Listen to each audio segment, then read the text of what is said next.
Hey guys, स्वागत है आप सभी का भटनेर आईएएस में। मेरा नेम है रिचा।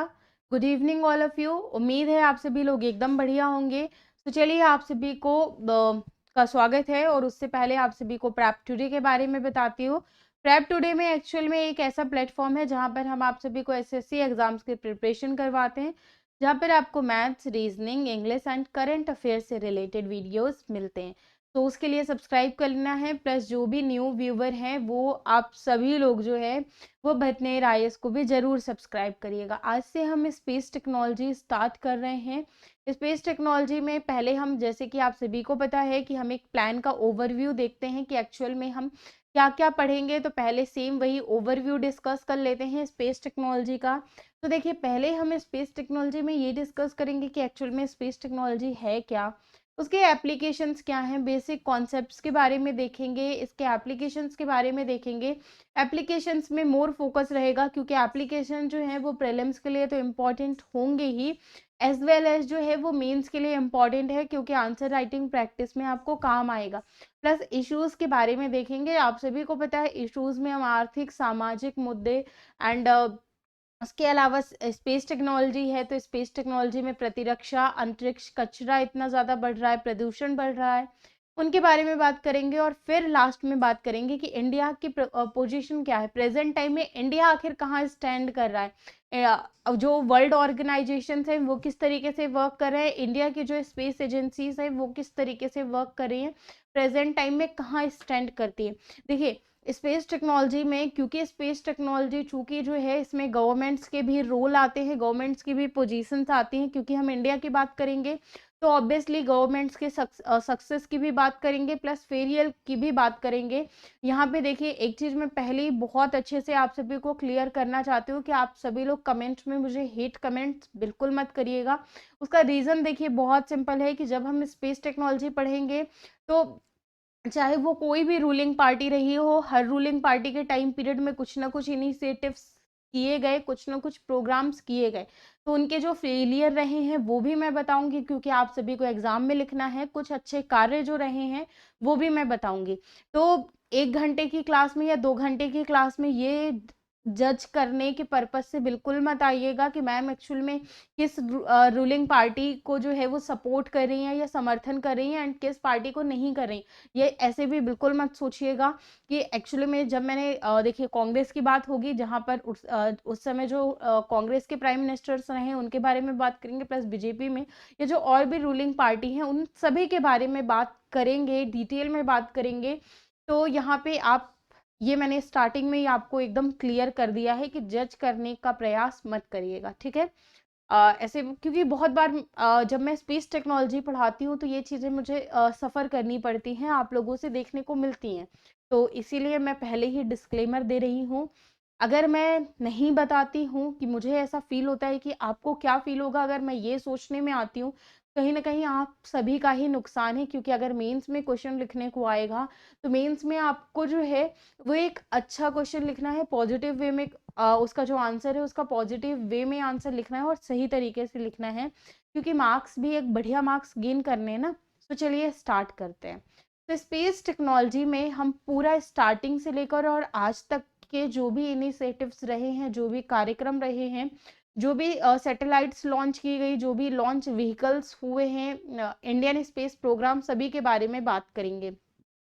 तो स्टार्टिंग कहाँ से करेंगे, स्पेस टेक्नोलॉजी से स्टार्टिंग करेंगे कि एक्चुअल में समझेंगे पहले कि स्पेस टेक्नोलॉजी आखिर है क्या, क्यों आखिर हमें ज़रूरत पड़ी स्पेस टेक्नोलॉजी की। स्पेस टेक्नोलॉजी इंडिया में यानी हम जमीन पे तो रह रहे हैं ना, अंतरिक्ष में जाने की क्या आवश्यकता है, क्या ऐसी ऐसे कारण हैं, क्या सिर्फ ये प्रॉब्लम हमारी है, सिर्फ हम यानी सिर्फ जो है वो हम अपने लिए ही अंतरिक्ष पर जाना चाहते थे, या कुछ और भी पर्पस थे जिसके कारण हम जाना चाहते हैं अंतरिक्ष में, या अभी भी जो डेवलपमेंट चल रही है उस टाइम पे भी जब ये इनिशिएटिव स्टार्ट किया गया तो उस टाइम पे भी ऐसी क्या नीड रही, उनके बारे में जानेंगे। प्लस इसके एप्लीकेशंस के बारे में जानेंगे।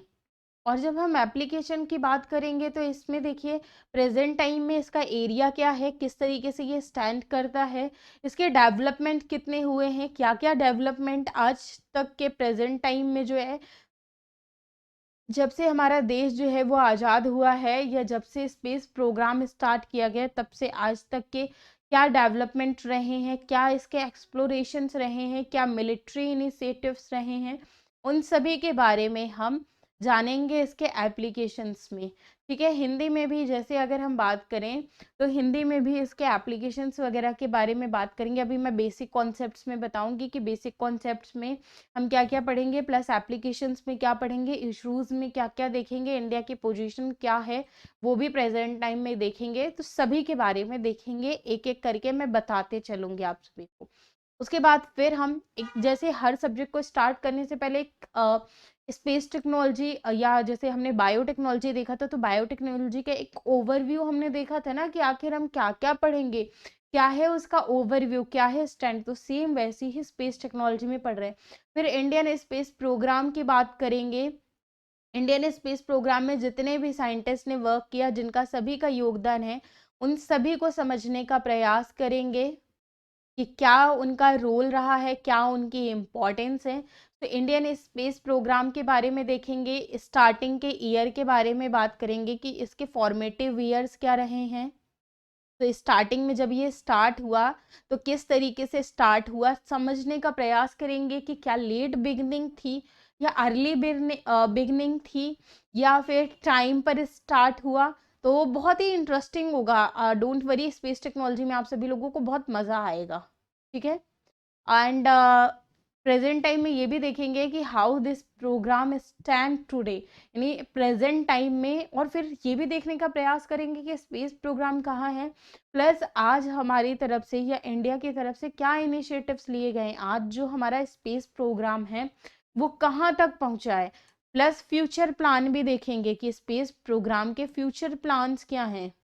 तो future plan of space programme, ये सब लिख लीजिए, क्योंकि ये मैं नोट्स आपको ये नोट्स नहीं शेयर करने वाले। उसका बहुत सिंपल रीज़न है कि थोड़ा बहुत हाथ आप लोग भी चलाइए। जब थोड़ा बहुत हाथ आप लोग भी चलाएंगे, तो मुझे थोड़ा सा ऐसा फील होगा कि नहीं, आप लोग कुछ तो पढ़ रहे हैं। फिर ये लिख लिया होगा, और अगर नहीं लिख पाए हैं तो कोई बात नहीं, थोड़ा सा वीडियो पॉज कर लीजिएगा, फिर लिख लीजिएगा। फिर स्पेस पॉलिसीज़ के बारे में देखेंगे कि स्पेस पॉलिसीज़ कौन कौन सी हैं। तो स्पेस पॉलिसी ऑफ इंडिया देखेंगे। स्पेस पॉलिसी ऑफ इंडिया में हम डेवलपमेंट्स भी देखेंगे कि इसमें प्रेजेंट टाइम में जो पॉलिसी लेकर आई गई, अब देखिए पॉलिसी तो लेकर आई गई, लेकिन उनमें ये भी समझना आवश्यक है ना कि उनके डेवलपमेंट कितने हुए, क्या जो बातें कही गई। अब जैसे बहुत बार ऐसा होता है कि आप कोई एग्जाम देते हैं, आपने मन में तो सोच लिया कि आप 100% लेकर आएंगे, 90% लेकर आएंगे, बट क्या आपने अगर 90 सोचा है, तो क्या एक्चुअल में 90 आए हैं। तो देखना पड़ता है ना कि एक्चुअल में आपने सोचा कि क्या था, कितना आपको मिला, किस हिसाब से मिला, अगले टाइम पीरियड के लिए आपको कितना कार्य करना है, किस तरीके से करना है। फिर हम इसी में मिलिट्री के बारे में देखेंगे। मिलिट्री में हमें डिफेंस सिस्टम के बारे में बात करेंगे, ऑफेंसिव सिस्टम के बारे में बात करेंगे। जैसे ऑफेंसिव सिस्टम में ए सेट आ जाता है, किलर सैटेलाइट्स आ जाती हैं, यानी कि जो एंटी सैटेलाइट टेस्ट होते हैं वो आ जाते हैं, किस तरीके से कंडक्ट होते हैं, इनके बारे में बात करेंगे। प्लस इश्यूज के बारे में बात करेंगे, फिर इश्यूज के बारे में बात करेंगे, प्लस डेवलपमेंट्स के बारे में बात करेंगे। इश्यूज़ के बारे में, डेवलपमेंट के बारे में देखेंगे। इसमें स्पेस पॉल्यूशन के बारे में देखेंगे, जो अंतरिक्ष में जो भी कचरा वगैरह है उनके बारे में, कि अंतरिक्ष में क्या कचरा है, इसका किस तरीके से निपटारा किया जा सकता है, वो भी देखेंगे। प्लस देखिए, एक होड़ लग चुकी है हर कंट्रीज़ के बीच में, कि हर कंट्रीज़ को जो है ना कहीं आप ये कह लीजिए कि अंतरिक्ष तक पहुंचना है। अब जब किसी भी कंट्रीज में, या 2 कंट्री में, 3 कंट्रीज में जो है वो होड़ लग जाएगी, या आप देखिए कि अगर किसी के बीच में कंपटीशन होता है, तो कंपटीशन में क्या होता है कि हमेशा हर किसी को जो है वो किसी दूसरे व्यक्ति से या तीसरे व्यक्ति से आगे निकलने की होड़ लगी होती है। तो सेम वैसी एक वर्ल्ड ऑर्डर था उस समय पे, एक दौर था कि जिसमें सभी को जो है वो होड़ लगी हुई थी कि एक्चुअल में हमें जो है वो हमें आगे जाना है, हमें आगे जाना है, इस तरीके से। तो अब चलिए मैं बताती हूँ कि बेसिक कॉन्सेप्ट्स में जो बेसिक कॉन्सेप्ट्स हम पढ़ेंगे वो प्रीलिम्स के लिए इम्पोर्टेंट होगा। क्योंकि साइंस एंड टेक्नोलॉजी स्टार्ट करने से पहले हमें स्पेस टेक्नोलॉजी स्टार्ट करने से पहले हमें उसके बेसिक कॉन्सेप्ट जानने होंगे। अब जैसे मैं हर बार यूज़ करूँगी कि ऑर्बिट्स, ये यहाँ पे जो भी मिसाइल या लॉन्चिंग सिस्टम्स, जो भी रॉकेट्स हैं वो इस ऑर्बिट में मूव करते हैं। लियो की बात करेंगे, जीएसएलवी की बात करेंगे, पीएसएलवी की बात करेंगे, आरएलवी की बात करेंगे, नियो सिस्टम की बात करेंगे, लियो प्रोग्राम की बात करेंगे। तो इन सभी की जब हम बात करेंगे तो मैं बताऊंगी ना कि इनकी हाइट इतनी है, ये ऑर्बिट्स में इस तरीके से लाई करते हैं, यहाँ पर इनका डिस्टेंस जो है वो अर्थ से इतना है। तो डायरेक्टली आप रिलेट कर पाओ, मुझे बार बार ना बताना पड़े। तो जो टर्म्स मैं आगे जाके क्लासेस में इस्तेमाल करने वाली हूँ, तो आज मैं उनके बेसिक कॉन्सेप्ट्स आपके साथ डिस्कस कर लूँगी।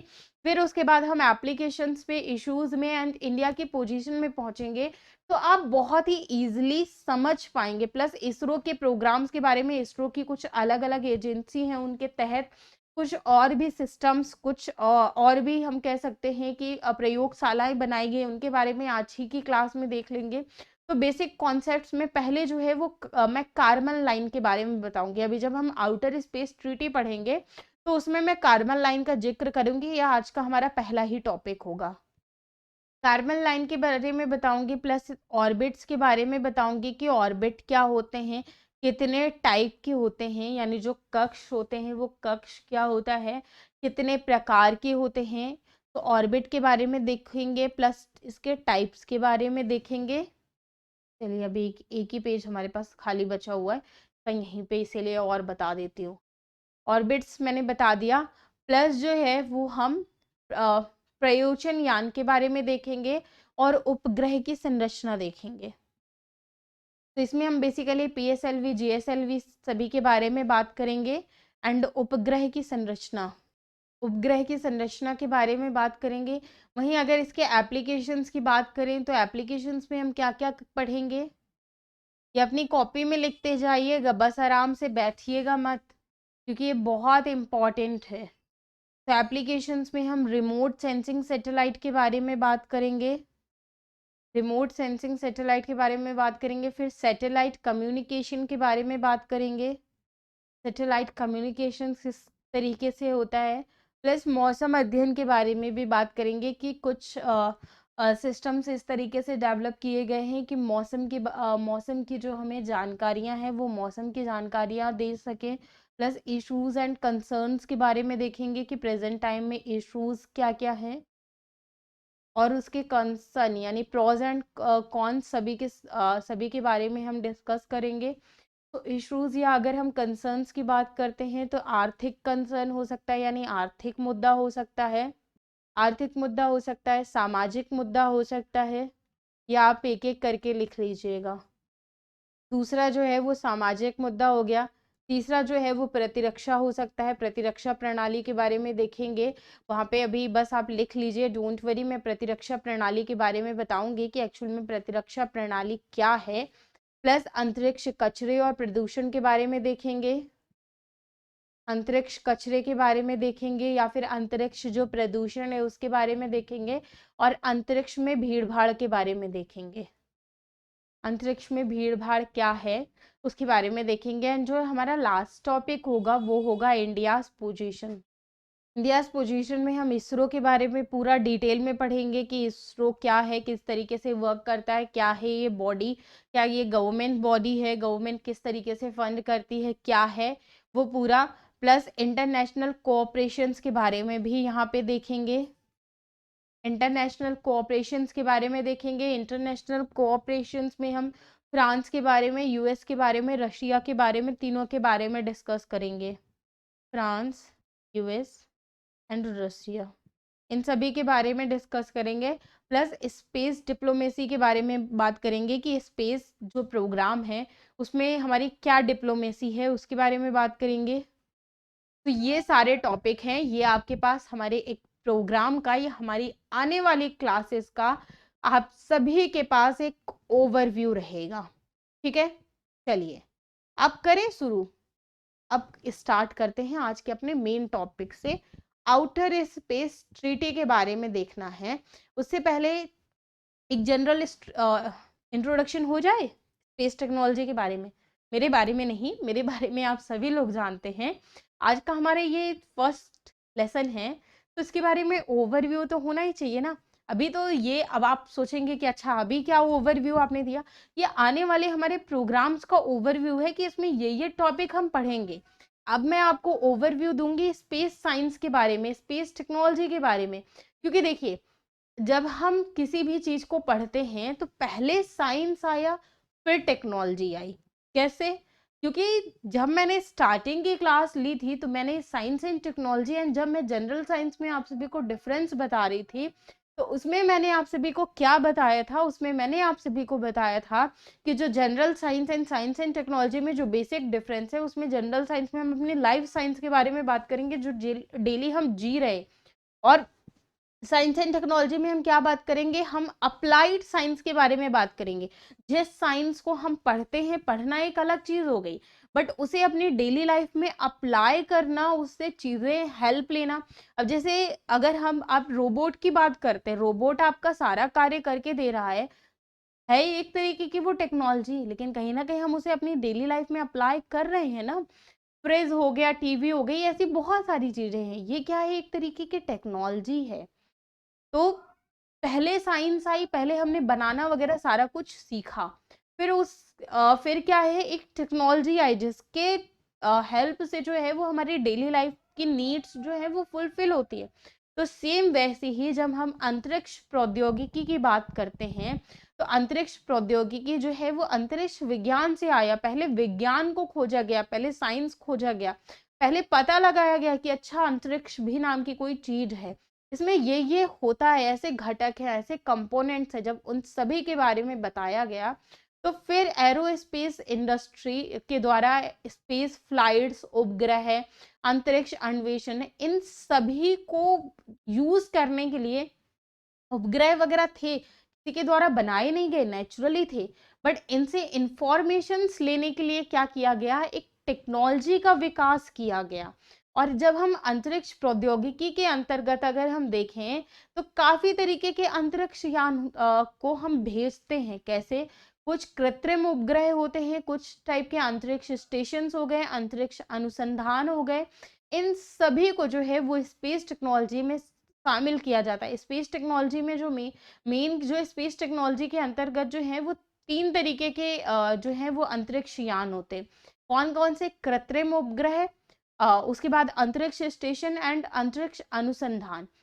देखिए, अगर हमें मौसम के बारे में, जैसे आपने अभी तो खैर बहुत सारी चीजें आप सभी को पता चल चुकी हैं, बट एक टाइम पीरियड था जब बहुत सारी चीजें नहीं पता थी। कैसे? कौन सा टाइम पीरियड था? जब ये स्कूल जाते थे तो स्कूल में स्कूल में पता होता था ना, पहले बहुत बार ऐसा आपने न्यूज़ सुनी होगी कि बारिश के अनुमान है, कलेक्टर ने जो है वो पहले ही छुट्टी कर दी। और वैसे अक्सर होता ऐसा था, बहुत बार मेरे साथ तो ऐसा हुआ है कि जब भी बरसात की छुट्टी कलेक्टर के द्वारा घोषित की गई है या घोषित किया गया है, तो मान के चलिए उस दिन जो है वो डेफिनेटली बरसात नहीं होगी। मेरे साथ जो है वो 90% ऐसा ही होता था। एंड जिस दिन स्कूल लगते थे उस दिन भी अच्छी खासी घमासान बरसात होती थी। तो अब ये कैसे पता चला? इस कोई ना कोई तो टेक्नोलॉजी होगी ना। अब कलेक्टर जी सोए, रात में उनको सपना थोड़ी आया कि उन्होंने उठे और कलेक्टर का ऑर्डर आ गया कि स्कूल वगैरह जो है वो बंद रहेंगे, बच्चों के स्कूल नहीं खुलेंगे क्योंकि भारी बरसात की आशंका है। कहीं वो साइंटिस्ट वगैरह तो है नहीं कलेक्टर साहब, अगर साइंटिस्ट होते तो लैब में रिसर्च कर रहे होते ना, डिस्ट्रिक्ट के कलेक्टर थोड़ी बने होते। तो ये जो है ये मौसम पूर्वानुमान, remote sensing, GPS system, satellite television. अब टीवी भी आप देखते हैं, टीवी में सिग्नल आते हैं ना, तो कोई तो ऐसा सिस्टम डेवलप किया गया होगा ना कि आप टीवी में रात में बैठ के आप सीरियल्स देख रहे हैं, मूवी देख रहे हैं, जो आपका मन किया गया है, तो कुछ ऐसे सिस्टम तो डेवलप किए गए होंगे। हमसे रिचार्ज करवा लिया जाता है, हम जो देखना चाहते हैं देख लेते हैं, तो ऐसा कोई सिस्टम होगा। वहीं लॉन्ग डिस्टेंस कम्युनिकेशन सिस्टम हो गया, ये सभी जो है ये कहीं ना कहीं स्पेस साइंस का ही एक पार्ट है। स्पेस साइंस या स्पेस इंफ्रास्ट्रक्चर जो है उसे के अंतर्गत आते हैं। विज्ञान के अन्य क्षेत्रों में अगर हम देखें तो जैसे भू विज्ञान हो गया, खगोल विज्ञान हो गया, मौसम विज्ञान हो गया और समुद्र विज्ञान, ये जो हैं ये भी कहीं न कहीं स्पेस प्रौद्योगिकी के ही लाभ अ, जो है स्पेस प्रौद्योगिकी का ही लाभ लेते हैं। तो अब समझ में आया कि स्पेस टेक्नोलॉजी क्यों हमारे लिए इम्पोर्टेंट है? आखिर क्या ऐसी नीड पड़ी? अब पहला क्वेश्चन आना चाहिए ना, जैसे मैंने आपको बताया कि पहला क्वेश्चन मैं आपको ये बताऊँगी कि स्पेस टेक्नोलॉजी का विकास क्यों किया गया? आखिर क्या ज़रूरत आन पड़ी थी? पहला टॉपिक देखिए यहाँ पे लिखा हमने यही था ना, space technology and it's applications. पहले तो हमें यही समझना था ना कि आखिर स्पेस टेक्नोलॉजी है क्या।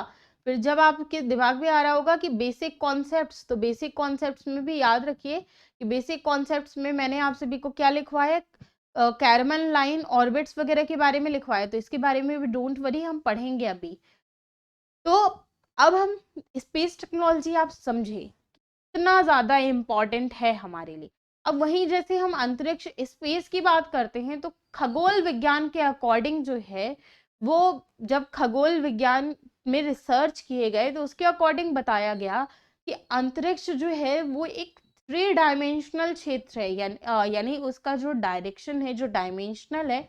जैसे 2D 3D आपने सुना होगा ना, 3D मूवीज वगैरह भी जो होती हैं, तो आपने सुना होगा ना, तो सेम वैसे ही जो अंतरिक्ष है, जो हमारा स्पेस है, उसका जो डायमेंशन है वो भी क्या है, एक विमीय यानी 3D डायमेंशनल क्षेत्र है, जो कि अगर अर्थ से हम देखते हैं तो अर्थ के वायुमंडल की समाप्ति की सीमा से ही, जो अर्थ का जो वायुमंडल है उसकी समाप्ति, जहाँ पर जिस सीमा में जाके समाप्ति होती है तो वो वहीं से आरंभ होता है। अगर हम देखें कि आपसे मैं पूछूं कि आखिर कितनी ऊंचाई के बाद जो है वो स्टार्ट हो जाता है, तो देखिए अगर हम बात करते हैं एक सर्वमान सीमा की कि एक्चुअली में वो कितना एक पैरामीटर होगा कि कितने उससे जो है वो स्टार्ट हो जाता है, तो अगर हम देखें तो अंतरिक्ष की एक आरंभ सीमा जो है वो ऐसी कोई फिक्स्ड नहीं है, अभी तक पता चल ही नहीं पाया है। जो साइंटिस्ट है ना, जो रिसर्चर्स हैं, उनके द्वारा अभी ये चीज पता लगा ही नहीं पाई जैसे एग्जैक्ट जो वैल्यू है ना कि एक्चुअली में अर्थ से जो अंतरिक्ष है, ये जो वायुमंडल है वो कितने किलोमीटर्स के बाद जो है वो अंतरिक्ष स्टार्ट हो जाता है एंड कितने किलोमीटर तक है, ये एक्चुअल में एग्जैक्ट जो है वो वैल्यू निर्धारित नहीं है, पता नहीं है। लेकिन फिर भी अगर हम परंपरागत रूप से देखते हैं तो अंतरिक्ष संधियों और जो एरोस्पेस रिकॉर्ड रखने के लिए है, वो समुद्र रूप से लगभग जो है वो 100 किलोमीटर के लगभग ऊंचाई, जो निर्धारित ऊंचाई है उसका उपयोग जो है वो किया जाता है। अगर हम मील में देखें इसे तो अप्रोक्स जो है वो 62 मील की ऊंचाई जो है वो निर्धारित की गई है। अब इसमें जो ऊंचाई का निर्धारण जो है उसमें किसका प्रयोग किया जाता है, कैरेमन लाइन का। हिंद इंग्लिश में इसे कैरेमन लाइन या फिर कैरेमन लाइन जो है ये एक इमेजिनरी लाइन है, फिक्स्ड। जैसे मैथ्स हम बचपन में पढ़ते थे ना, लेट अगर कोई वैल्यू निकालनी होती थी हमने एक्स वाई जेड मान लिया, तो सेम वैसे ही स्पेस टेक्नोलॉजी में एक वैल्यू फाइंड आउट करने के लिए जो है वो एक लाइन जो है उसे इमेजिनरी मान लिया गया है। हिंदी में उसे कार्बन रेखा बोला जाता है।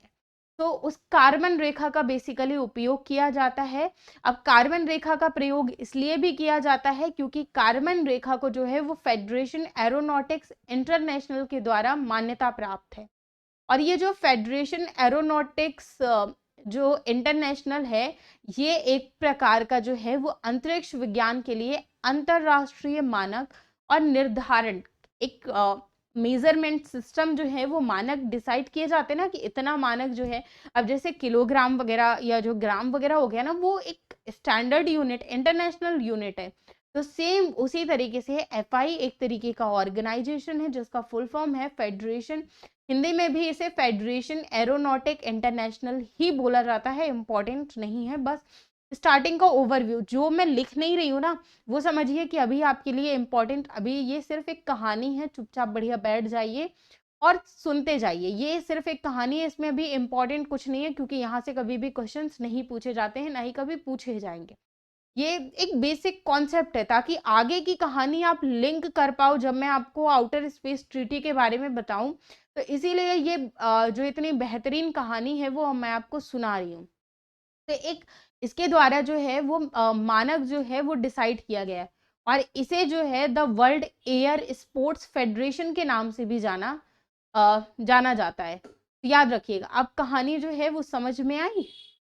वहीं अगर हम देखते हैं कि इसी के आधार से अगर प्रेजेंट टाइम में हम देखें, जो आधुनिक भौतिक विज्ञान है, जो फिजिसिस्ट हैं, उन्होंने क्या है अंतरिक्ष को ऐसा माना है। स्टार्टिंग में मैंने क्या बताया, 3D बताया कि जो हमारा स्पेस है वो 3D शेप में है। बट अभी जो न्यू रिसर्च की गई, जो न्यू भौतिकी विज्ञानी है, जो न्यू फिजिसिस्ट हैं, उनका ये मानना है कि अंतरिक्ष जो है वो 3D ना होकर 4D है, जिसके समय को जो है जो उसमें टाइम पीरियड, जो टाइम ट्रेवल कर रहा है, उसी को जो है वो 4D माना गया है। यानी एक नेक्स्ट टाइप का स्ट्रक्चर माना गया है। 3 स्ट्रक्चर तो ऑलरेडी थे, 3D डायमेंशन तो ऑलरेडी था, तो नेक्स्ट जो फोर्थ को जो माना गया है वो टाइम पीरियड को, समय को, यानी काल को जो माना गया है। ठीक है। और इसी कारण से त्रिमिमीय जो अंतरिक्ष है वो स्पेस और टाइम को, जब स्पेस और टाइम को मिक्स कर दिया जाता है, तो इसीलिए इसे जो है वो स्पेस टाइम के नाम से भी जाना जाता है। अब उसके बाद नेक्स्ट कॉन्सेप्ट आता है हमारा आउटर स्पेस ट्रीटी का। सो चलिए अब देखते हैं कि आउटर स्पेस ट्रीटी है क्या। तो देखिए, आउटर स्पेस ट्रीटी में एक्चुअली में समझने के लिए यहाँ पे आप ऐसे देखिए, मान लीजिए कि ये हमारा अर्थ है, ये एक इमेजिनरी लाइन है जिसकी डिस्टेंस लगभग जो है वो 100 किलोमीटर रखी गई है, और इसके बाहर जो बाहर वाला जो एरिया है, इसी को क्या माना गया है, आउटर स्पेस माना गया है। यानी इस लाइन के बाद, ये जो एक इमेजिनरी लाइन है, इसके बाद वाला जितना भी एरिया है ना, उसी को क्या है, आउटर स्पेस माना गया। और ये जो इमेजिनरी लाइन है, इसी को क्या है, कार्मल लाइन बोला गया है। समझ में आया कि एक्चुअल में ये कार्मल लाइन है क्या। देखिए, समुद्र की सतह से अगर हम बात करते हैं तो लगभग 100 किलोमीटर के ऊपर एक इमेजिनरी लाइन सेट की गई है। उसी को क्या है, कैरमन रेखा कहा जाता है, जहां से जो है ऐसा माना जाता है कि अंतरिक्ष की शुरुआत जो है वो यहीं से हो रही है। और इसी रेखा के नीचे जो है वो हो सकता है कि किसी भी देश का वायु क्षेत्र हो सकता है, जहां पर पर्टिकुलरली जो है, अब मान लीजिए कि हमने ये, जरूरी थोड़ी है ये जो मानक है वो इंडिया के लिए माना गया, तो कोई और देश बाजू वाला, नेपाल, भूटान, श्रीलंका, ये सारे देश भी हो सकते हैं, इनका भी। जैसे अब ऐसा थोड़ी है कि जो वहां पे जो एरिया आएगा वो सिर्फ इंडिया का आएगा, तो वायु क्षेत्र में जो है वो किसी और देश का अधिकार वगैरह भी हो सकता है। ये रेखा जो है वो बेसिकली बाह्य अंतरिक्ष पर ही स्थापित की गई है। जो अगर बेसिकली हम बात करते हैं तो संपूर्ण मानव समुदाय की संपत्ति जो है वो जो आउटर स्पेस लाइन है उसे माना गया है। अब अगर हम जैसे आउटर स्पेस ट्रीटी की बात करते हैं, एक्चुअल में ये आउटर स्पेस लाइन आपको समझ में आया होगा कि आउटर स्पेस लाइन है क्या। अगर हम आउटर स्पेस ट्रीटी की बात करते हैं कि एक्चुअल में ये आउटर स्पेस ट्रीटी है क्या, तो आउटर स्पेस ट्रीटी के बारे में जब हम बात करते हैं तो बेसिकली ये एक बाह्य अंतरिक्ष समझौता था जो 1967 में हुआ था। कब हुआ था, 1967 में। ये एक बाह्य अंतरिक्ष संधि या फिर बाह्य अंतरिक्ष समझौता था। अब इस संधि का जो पूरा नाम है वो treaty on principles governing the activities of states in the exploration and use of outer space including the moon and other celestial bodies है।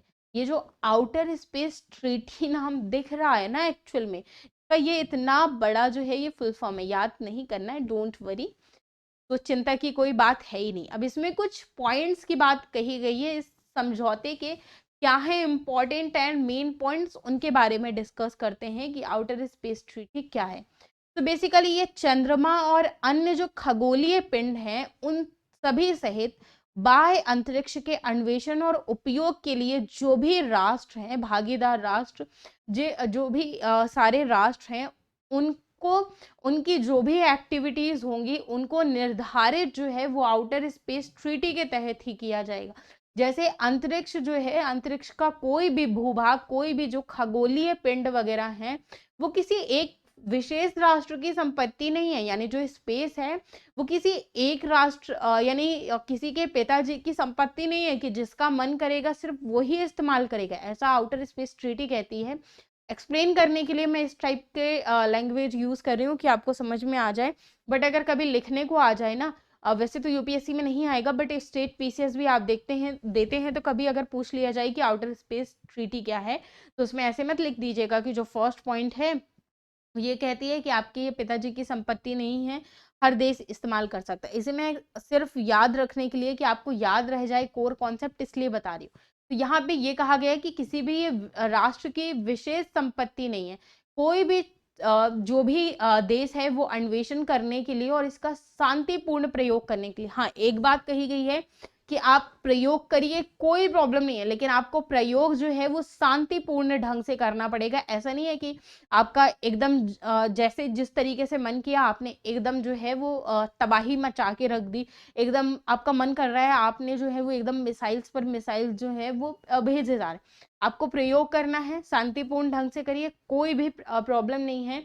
क्योंकि अंतरिक्ष यात्रियों को जो है, जो अंतरिक्ष यात्री होते हैं, उन्हें सभी ह्यूमंस का प्रतिनिधि माना जाता है कि जो अर्थ में जो भी ह्यूमंस हैं, आप जा रहे हैं, हर कोई तो जाएगा नहीं, क्योंकि लगभग जो है वो मान लीजिए कि 1 ईयर जाने का आप अगर 1 दिन के लिए भी जाना चाहते ना, तो आने जाने का टाइम पीरियड ही 1 ईयर का हो जाता है। तो आप इतना तो आपके पास टाइम पीरियड खाली नहीं है, इतने तो आपके पास रिसोर्सेस नहीं है कि आपका 1 दिन स्पेस में घूमने का मन किया एंड उसके लिए आप पूरा अपना साल बर्बाद करें। तो जो भी लोग जाते हैं, ये जो अंतरराष्ट्रीय अंतरिक्ष कानून है, इनके मूल कानूनी ढांचे का प्रतिनिधि करती है। यानी सभी को जो है वो जिम्मेदार माना जाता है, प्रतिनिधि माना जाता है। लेकिन कोई भी अंतरिक्ष मिशन और उससे होने वाले नुकसान के लिए जो अंतिम जिम्मेदारी होगी, अगर कोई भी राष्ट्र के द्वारा जो है वो अंतरिक्ष यात्री भेजे जा रहे हैं, तो प्रतिनिधि तो हर किसी का मान लिया जाएगा, बट जो भी नुकसान वगैरह होगा या जो भी डैमेज होगा, तो याद रखिए कि वह वो जो पूरा का पूरा जो डैमेज माना जाएगा वो उसी कंट्री का माना जाएगा। इंडिया का डैमेज या इंडिया का कंसर्न नहीं माना जाएगा। ठीक है। वहीं ये पृथ्वी की कक्षा में बाह्य अंतरिक्ष के कहीं अनन्य चंद्रमा पर किसी भी खगोलीय या फिर आकाशीय पिंडों के व्यापक विनाश के हथियार रखने के भागीदार राष्ट्रों को भी रोकती है। साथ ही खगोलीय पिंड या फिर कक्षा में जो भी नाभिकीय हथियार होते हैं, उन्हें ये संधि ये कहती है कि नहीं स्थापित किए जाएंगे। जैसे कोई भी जो खगोलीय पिंड या फिर जो चंद्रमा वगैरह या कोई भी अंतरिक्ष का कोई भी पार्ट जो है, उसमें नाभिकीय हथियार जो हैं वो नहीं रखे जाएंगे, ये ट्रीटी कहती है। इस संधि इस संधि पत्र पर सर्वप्रथम जो है वो संयुक्त राज्य अमेरिका, सोवियत संघ और ब्रिटेन ने हस्ताक्षर किए थे। और ये संधि जो प्रभावी है वो 10 अक्टूबर 1967 में हुई थी। वहीं 2020 तक अगर हम इसके बारे में बात करें, तो विश्व के लगभग 110 देशों ने इस संधि पत्र पर अनुसमर्थन सहित हस्ताक्षर कर दिए हैं। सभी लोग जो है वो हस्ताक्षर कर चुके हैं। वहीं 23 अन्य देशों ने हस्ताक्षर तो किए हैं, लेकिन इसका पूर्ण अनुसमर्थन प्राप्त उन्हें नहीं हो सका है। यानी पूर्ण तरीके से उनको समर्थन जो है इसका वो नहीं प्राप्त हुआ है। उनके लिए पूर्ण बातें जो है वो मान्य नहीं है। उनकी जो पूरी बातें हैं, आप ये कह सकते हैं, उनको मान्य नहीं किया गया है। अब आता है इंडियन स्पेस प्रोग्राम, यानी भारतीय अंतरिक्ष कार्यक्रम।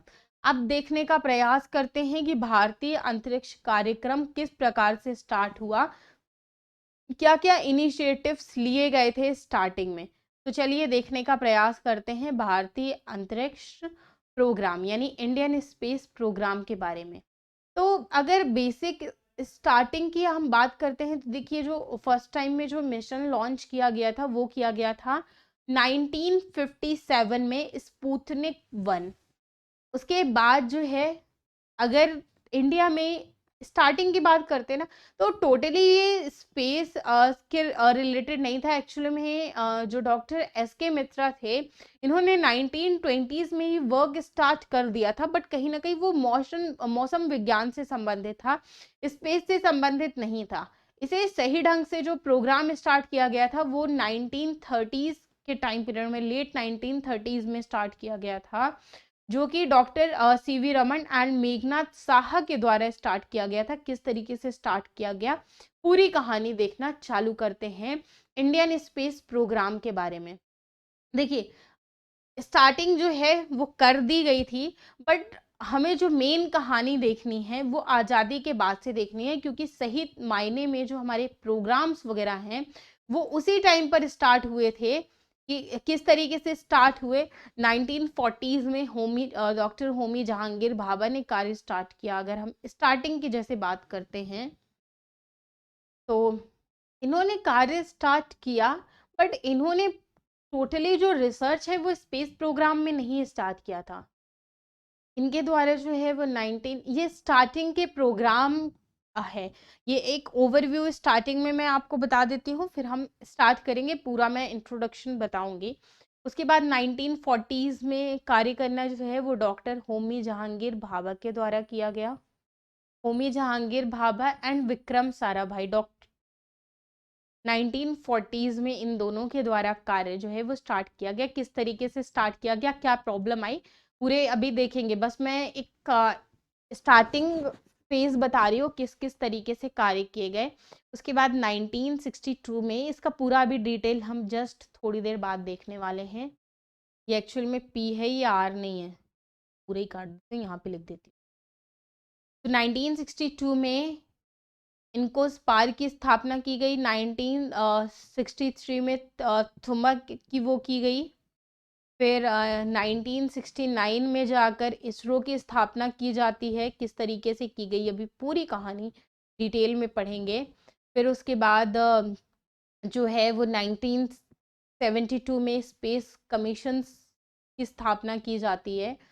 एंड सो इस तरीके से हमारा प्रोग्राम जो है वो बेसिकली रन किया। किस किस तरीके से रन किया, क्या क्या प्रॉब्लम्स आई। देखिए, जब हमें आज़ादी मिली, 1947 में आज़ादी मिलती है, उस समय पे अगर हम ये कहें कि हमारे जो प्राइम मिनिस्टर थे, चाहते थे डेवलपमेंट, क्योंकि उनकी जो विचारधारा थी पंडित जवाहरलाल नेहरू की, वो एक सोशलिस्ट विचारधारा थी। तो वो भी चाहते थे कि विकास हो, हम अपने स्पेस प्रोग्राम्स हम भी अपने रन करना चालू करें। लेकिन वहाँ पे प्रॉब्लम क्या थी, प्रॉब्लम इतनी थी कि जब देश आज़ाद हुआ तो हमारे पास रिसोर्सेस नहीं थे। जब देश आज़ाद हुआ, आप सभी उस परिस्थिति से भलीभूत अवगत हैं, आपको बताने की आवश्यकता नहीं है। तो उस समय पे हमारी जो अर्थव्यवस्था थी वो एक विकासशील अर्थव्यवस्था थी। लोगों के पास जो है वो खाने के लिए नहीं हुआ करता था, पूर्ण ढंग से जो है वो 2 वक़्त की रोटी नहीं हुआ करती थी। तो अगर उस समय पे हमारे पास इतनी प्रॉब्लम्स थी तो ऑब्वियसली हम जो हैं वो हमारे पास हमारी जो उस समय इकॉनमी थी ना, इकॉनमी में जो हमारे पास फंड्स वग़ैरह थे, जो भी हमारे पास रिसोर्सेज़ थे, वो इतना भी नहीं अलाउ कर रहे थे कि हम 2% 3% या फिर 10% इसमें लगाना चालू करें। तो विकासशील अर्थव्यवस्था और उनसे जुड़ी समस्याओं से प्रॉब्लम्स काफ़ी सारी थी, लेकिन स्टार्ट किया गया, धीरे धीरे स्टार्ट करना चालू किया गया प्रभावी ढंग से। और आज अगर हम प्रेजेंट टाइम में देखें तो काफ़ी अच्छे तरीके से वर्क जो है वो इसमें किया जा रहा है। बहुत सारे हमारे इनिशिएटिव्स ऐसे हैं, हम खुद के लिए नहीं, विश्व में जो और भी अलग अलग देश देश हैं, जो अन्य देश हैं, उनको भी अंतरिक्ष सेवाएं उपलब्ध करवा रहे हैं। वो भी अच्छी जो क्वालिटी भी हमारी ऐसी है कि जो पूरे वर्ल्ड लेवल पर एक्सेप्टेड है, ग्लोबल लेवल पर वर्ल्ड लेवल कहना एक एग्जैक्ट वर्ड नहीं होगा, ग्लोबल ग्लोबल वर्ल्ड ऑर्डर में आप कह लीजिए कि हमारे जो भी हम सर्विसेज दे रहे हैं वो एक्सेप्टेड है, लोग एक्सेप्ट करते हैं।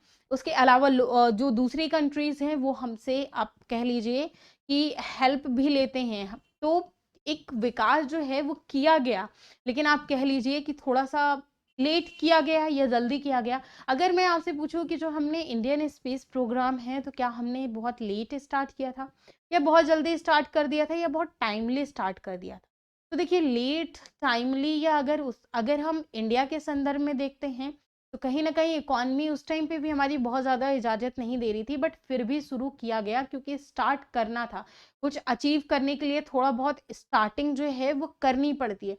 तो उस समय पे भी जो स्टार्टिंग है वो की गई। अगर हम अदर कंट्रीज के अकॉर्डिंग देखें तो अदर कंट्रीज, जैसे हम यूएसए के अकॉर्डिंग देखें, रशिया के अकॉर्डिंग देखें, तो उसके अकॉर्डिंग अगर आप उनसे कंपेयर करेंगे तो ऑब्वियसली जो हमारी बिगनिंग थी वो लेट बिगनिंग थी। लेकिन अगर आप और अदर कंट्रीज, लेकिन हमें जो है वो इस सुपर पावर बनना है, हम जो है हमारा कंपटीशन जो है वो अदर जो कंट्रीज हैं जिनके अभी भी डेवलपमेंट चल रहे हैं, बहुत ज़्यादा अचीवमेंट्स भी नहीं मिली है, अगर हम उनसे करेंगे तो हम अपने आप को बेहतर स्थिति में ही पाएंगे।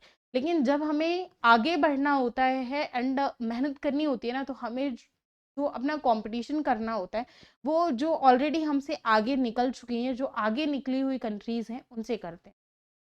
तो 1960 के दशक में अगर हम देखते हैं तो प्रारंभिक वर्षों में यानी 1960 के ही स्टार्टिंग में अंतरिक्ष अनुसंधान की शुरुआत जो है वो बेसिकली साउंडिंग रॉकेट से की गई थी। तो हमारे यहाँ पर जब स्टार्टिंग की गई 1960 के दशक में, तो 1960 के दशक में उस टाइम पे जो अंतरिक्ष अनुसंधान की शुरुआत थी वो बेसिकली साउंडिंग रॉकेट्स से ही की गई थी। लॉन्चिंग ओके उससे नहीं की गई थी, किससे की गई थी? साउंडिंग रॉकेट से। और 1961 में ही भारत ने जो है वो शांतिपूर्ण उद्देश्यों के लिए अंतरिक्ष अनुसंधान का विकास करने का प्रयास भी आरंभ किया था। अब ये मेन रीजन क्या था कि उसी समय पे हमने अपना जो इनिशिएटिव्स है वो इस टाइम पे क्यों स्टार्ट किए, क्या रीजंस रहे? तो देखिए उसका बहुत सिंपल रीजन ये था कि हमारा चाइना के साथ भी वॉर हुआ था एंड पाकिस्तान के साथ भी वॉर हुआ था। तो कहीं ना कहीं ये ज़रूरत हमें जान पड़ रही थी, महसूस हो रही थी कि अगर हम अपने आप को बिल्डअप नहीं करते हैं, स्ट्रांग नहीं करते हैं, तो इन फ्यूचर में जाकर हमारे लिए यानी इंडिया के लिए जो है वो प्रॉब्लम्स हो सकती थी। तो इसी परिप्रेक्ष्य में डॉक्टर विक्रम साराभाई और डॉक्टर यानी रामनाथ के नेतृत्व में जो है वो 1962 में जो है वो भारतीय राष्ट्रीय अंतरिक्ष अनुसंधान समिति यानी इनको स्पार का गठन किया गया। यहाँ तक इतनी कहानी जो है वो समझ में आई। सो यहाँ पे जो है वो इनको स्पार का गठन जो है वो कब किया जाता है? 1962 में। इसका फुल फॉर्म क्या है? राष्ट्रीय अंतरिक्ष अनुसंधान समिति। तो इनके नेतृत्व में जो है वो बेसिकली इसका गठन किया जाता है। फिर उसके बाद डॉक्टर विक्रम साराभाई के ही दिशा निर्देश में केरल में TERLS का स्टार्ट भी किया जाता है, यानी थुम्बा इक्वेटोरियल रॉकेट लॉन्चिंग जो स्टेशन है उस पर काम शुरू किया जाता है। एंड जब डॉक्टर विक्रम साराभाई की डेथ हो गई थी, तो विक्रम साराभाई के डेथ के बाद ही जो Thumba equatorial rocket launching station था, तो उसका नाम बदलकर उस टाइम पे क्या कर दिया गया था? विक्रम साराभाई अंतरिक्ष केंद्र रख दिया गया था, यानी इसका जो नेम था वो चेंज कर दिया गया था। और डॉक्टर विक्रम साराभाई के नेतृत्व में ही उनकी डेथ के बाद जो है वो इसका नेम बदला गया और भारतीय राष्ट्रीय अंतरिक्ष अनुसंधान समिति जो थी उसका अगेन पुनर्गठन किया गया और 15 अगस्त 1969 को भारतीय अंतरिक्ष अनुसंधान संगठन इसरो की स्थापना की गई। तो इसरो की स्थापना कब की जाती है? 1969 में की जाती है। तो 15 अगस्त 1969 को ही भारतीय अंतरिक्ष अनुसंधान संगठन जो इसरो था उसकी स्थापना की गई और उसी के बाद से एक सही ढंग से जो है वो यहाँ पे कार्य करना चालू किए गए, क्योंकि अंतरिक्ष शोध गतिविधियों को और ज्यादा गति प्रदान करने के लिए जो है वो भारत सरकार के द्वारा अंतरिक्ष आयोग का गठन किया गया, यानी डिपार्टमेंट ऑफ स्पेस जो है उसका गठन किया जाता है। और गठन करके जून 1972 में अंतरिक्ष विभाग की स्थापना की गई। वहीं 1972 में जो है वो इसरो को अंतरिक्ष विभाग के अंतर्गत यानी जो डिपार्टमेंट ऑफ स्पेस था उसके अंतर्गत लेकर आया गया। और 1970 की ही दशक में, जब 1970 का ही टाइम पीरियड था, तो काफी सारे उपग्रह वगैरह का निर्माण जो है वो इंडिया के द्वारा किया गया। जैसे उसी टाइम पर आर्यभट्ट, भास्कर, रोहिणी और साइट का जो है वो उपग्रह जो है वो चलाए गए थे, कार्यक्रम चलाए गए थे। साइट का जो फुल फॉर्म है वो सैटेलाइट इंस्ट्रक्शनल टेलीविजन एक्सपेरिमेंट जो है वो इसका फुल फॉर्म है।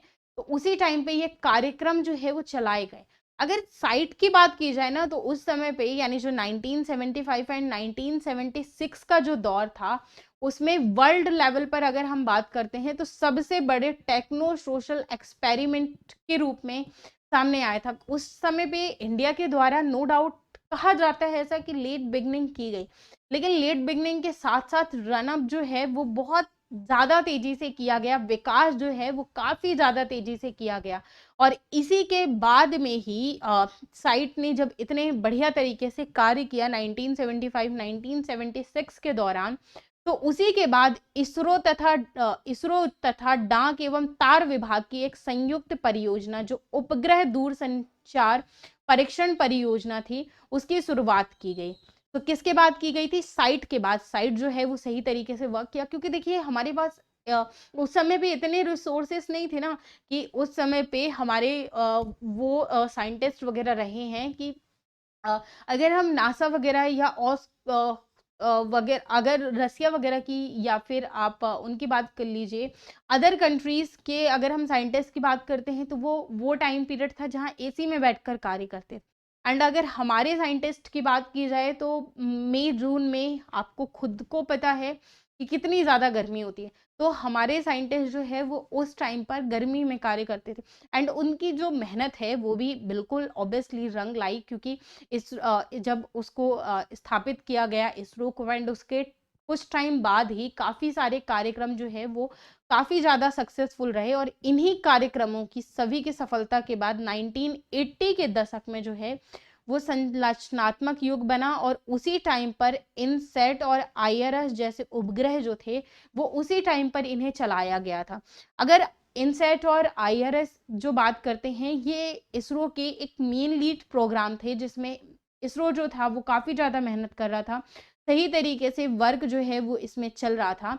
एंड जब 1990 के दशक की बात करते हैं, क्योंकि ये स्टार्टिंग के फेज हम प्रोग्राम की बात कर रहे हैं कि किस किस तरीके से रन किया, क्या क्या कार्य हुए, तो उसी की अगर हम बात करते हैं तो लगभग जो है वो अंतरिक्ष संबंधी उत्पाद और सेवाओं की मार्केटिंग के लिए 1992 में भारत सरकार ने जो है ये एक पूर्ण स्वामित्व वाली कंपनी के रूप में एंट्रिक्स कोऑपरेशन लिमिटेड का गठन किया था। और आज उपग्रहों को जो है वो स्वदेशी यान द्वारा प्रक्षेपित करने के लिए भारत का मजबूत प्रक्षेपण यान कार्यक्रम जो है वो भी चलाया गया। तो 1992 में जो है वो किसका एंट्रिक्स कोऑपरेशन लिमिटेड का गठन किया जाता है। एंड आज के टाइम पीरियड में अगर हम बात करते हैं कि एक स्पेस प्रोग्राम जो है वो हमारा अलग ही लेवल पर जो है वो रन कर रहा है, वर्क वर्क जो है वो कर रहा है, बहुत बढ़िया तरीके से, आप कह लीजिए कि बहुत बढ़िया तरीके से वर्क कर रहा है।